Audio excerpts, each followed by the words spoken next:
আসসালামু আলাইকুম। সকলেই কেমন আছেন? আশা করি অনেক ভালো আছেন। আমিও ভালো আছি। আমার পাশে দুজন অতিথি এসেছে। শুরুতেই যাব আমি মিস খাদিজার কাছে। খাদিজা, আপনি কেমন আছেন? আলহামদুলিল্লাহ, আমি খুব ভালো আছি। ভালো আছেন? পরে আমি যাব, এদিকে আছে শাহিন ভাইয়া। শাহিন ভাই, আপনি কেমন আছেন? হ্যাঁ, আলহামদুলিল্লাহ আপু ভালো আছি। আপনি কেমন আছেন? আলহামদুলিল্লাহ, আমিও ভালো আছি। আজকে দুজন অতিথি এসেছে আমাদের এখানে। আমার খুব ভালো লাগছে ওদের সাথে পরিচিত হয়ে। আর এখন আমি খাদিজার কাছে শুনতে চাবো, মানে আপনার পুরো নামটা আপনি বলেন। My name is Khadija. My name is Khadija. My name is Khadija. Thank you আপনাকে ইংলিশে বলার জন্য। অনেক সুন্দর নাম। আপনি কি করেন? আমি বাসায় বসে কাম করি। বাসায় বাসায় কাজ করেন? পড়াশোনা করেন না? কাজ করে তারপরে পড়াশোনা করি। কাজের পাশাপাশি পড়াশোনা করে গাইস, এটা কিন্তু অনেক সুন্দর একটা ভালো একটা দিক যে উনি কিন্তু এভাবে কিন্তু অর্থনৈতিক অবস্থা ভালো না থাকার কারণে উনি কিন্তু বাসায় বাসায় কাজ করেও পড়াশোনাটা চালিয়ে যাচ্ছে। আমার শুনে অনেক ভালো লাগছে গাইস। আপনাদের কেমন লাগছে অবশ্যই কমেন্টস করবেন। আমি এখন যাব শাহিন ভাইয়ের কাছে। শাহিন ভাই, আপনি কি করেন? আমি তো পড়াশোনা করি প্লাস এমনিতে কৃষি কাজ করি। ধরেন এই তো কিছুক্ষণ আগে আমি মাঠে কাজ করছিলাম, আপনি তো দেখছেন আমি কাজ করতেছি। আর এখন তো অগ্রহায়ণ মাস। হ্যাঁ, অগ্রহায়ণ আমি মাস এখন তো তো আমাদের গ্রামে ধান যেহেতু কাটার থাকি, সময়। হ্যাঁ ধান কাটার সময় আমি তো কৃষি কাজ করি। আর আপনি তো দেখলেন, আপনি যেহেতু ডাকলেন পরে চলে আসলাম। যে আপনি বললেন যে কিছু কথা বলবেন, এই জন্য আমাদের এখানে আসছেন। আমাদের এলাকাটা তো আপনি দরিদ্র এলাকা, কাজ কাম করি সবাই। তা আপনি আসছেন, ভালো হয়েছে। তা আপনি কি কিরকম আছেন? ভালো আছেন? আমি ভালো আছি। আপনাদের সাথে পরিচিত হয়ে আমার খুব ভালো লাগছে, কারণ দুজনেই পড়াশোনা করে প্লাস হচ্ছে বাড়ির যে কাজ করব সেটাও করে। এখন যেহেতু অগ্রহায়ণ মাস, ধান কাটার সময়, উনি কিন্তু ধান কাটতেছিল, আমি এসে দেখলাম। আর তুমি কি করতেছিলে খাদিজা? তুমি গৃহকর্মীর কাজ করতেছিলে। অনেক ভালো গাইস, এটা কিন্তু অনেক ভালো একটা দিক।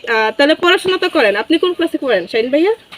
আমি তো ইন্টার সেকেন্ড ইয়ারে পড়াশোনা করতেছি। আর খাদিজা আপু কোন ক্লাসে পড়াশোনা করেন? ও, না, আসলে আমাদের তো মনে করেন গ্রামের যারা থাকে, যারা গ্রামের স্টুডেন্ট আছে, ওরা সবাই কিন্তু কৃষি কাজের সাথে জড়িত। হ্যাঁ, কারণ ওরা একটা না একটা কাজ করতে থাকে। আর আপনার দেখা গেছে ওই কাজ করি কিন্তু আপনার জীবিকা নির্বাহ করা হয়। আমরা যদি কৃষি কাজ না করি তাহলে আমরা দেখা গেছে এখন ঘরে যে চাউলগুলো আছে এগুলা খেয়ে পরে আমাদের ঘরে কোনো খাবার থাকবে না। আর আমাদের তো আর কোনো চাকরি নাই, আমাদের কোনো ব্যবসা নাই যে আমাদের টাকা আসবে। আর আমার তো আর কোনো বড় ভাইও নাই, আর আমার ফ্যামিলিটা আমাকে দেখতে হয়, কারণ আমি ফ্যামিলির মধ্যে বড়। যেহেতু আমার ভাইও ছোট, কোনো পেশাকে ছোট করে দেখার কারো ক্ষমতা নেই। সকল পেশায় কিন্তু এখন একটা আমাদের ভালো। তো পড়াশোনাও করা লাগবে, ধরেন আবার কাজও করা লাগবে। শুধু কাজ করলেই হবে না, আবার পড়াশোনা তো লাগবে। আসলে পড়াশোনা ছাড়া তো কিছু করা যাবে না। চিন্তা ভাবনা করতেছি, পড়াশোনা করতেছি, পরে ধরেন আপনার একটা চাকরি বাকরি না হোক, একটা ব্যবসা ট্যাবসা করা যাবে।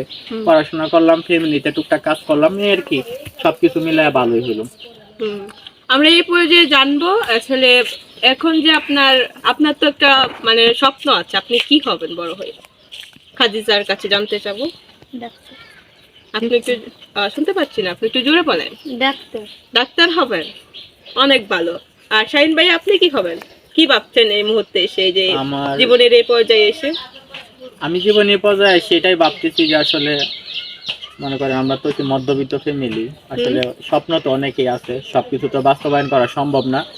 আর অ্যাকচুয়ালি যে স্বপ্নটা আছে আমার, ধরেন যে পড়াশোনা করতেছি, পড়াশোনা শেষ করে ছোটখাটো একটা ব্যবসা করা, যে আমার চিন্তা ভাবনা। আসলে দোয়া করবেন আমার জন্য যে আমি ভবিষ্যতে আমি ব্যবসার সাথে জড়িত হব।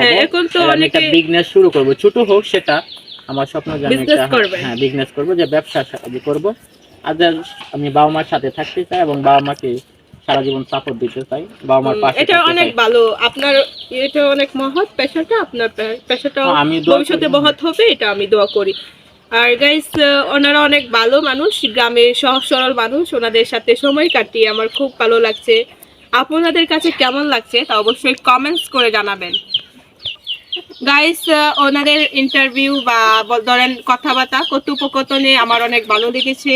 আমাদের জন্য দোয়া করবেন, ওনারা যেন তাদের স্বপ্নকে বাস্তবায়ন করতে পারে সেই আশাবাদ ব্যক্ত করে আমি ওনাদের কাছ থেকে বিদায় নিচ্ছি। এবং আপনাদের কাছে কেমন লেগেছে তা অবশ্যই কমেন্টস করবেন। আল্লাহ হাফেজ, আসসালামু আলাইকুম।